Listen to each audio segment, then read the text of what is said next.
3 ans après la découverte de Yamakasi, c'est par dizaines que les jeunes ont envahi la rue. Ils ont pour la plupart moins de 20 ans. On les localise dans la banlieue sud, près d'Evry. Ils sont les héritiers. Rudy Duong, 18 ans, on le présente comme le roi de l'escalade. Karim Bous, 18 ans, l'homme araignée.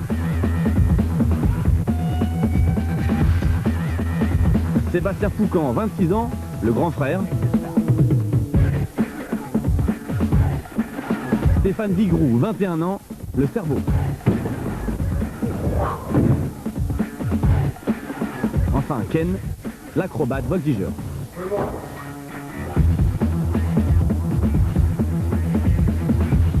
Ces 5 garçons parmi tant d'autres incarnent la nouvelle génération. Ils s'appellent les traceurs, les Spider-Man ou les hommes-chats. Tous sont les enfants du parcours. Le parcours, c'est l'art du déplacement, la science du franchissement. Partant du principe qu'il n'y a pas de forteresse imprenable, ces garçons s'amusent à escalader tout ce qui se présente à eux. Rapidité, efficacité, maîtrise du mouvement, ils sont les nouveaux soldats de la jungle urbaine.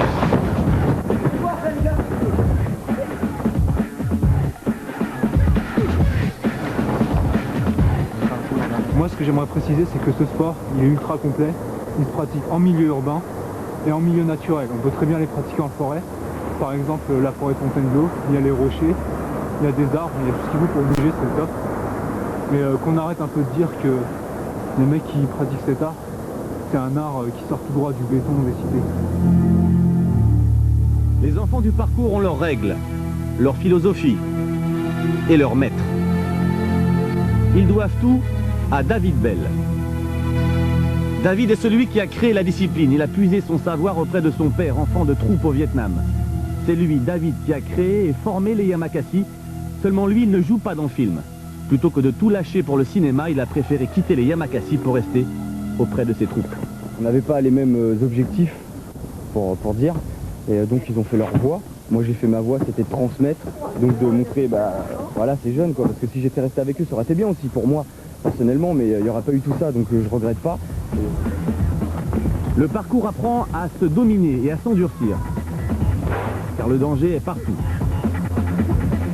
Voilà, il pleut, et voilà ce qui arrive quand il pleut et qu'on s'entraîne, il y a des bobos, il y a aussi des ponts.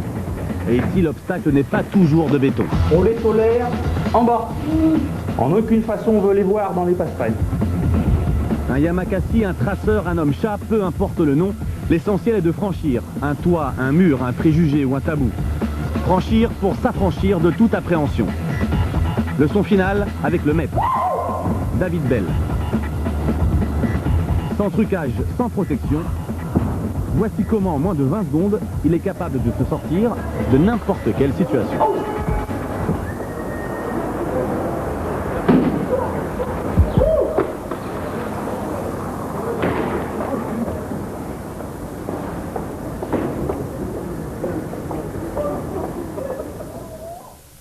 Très impressionnant.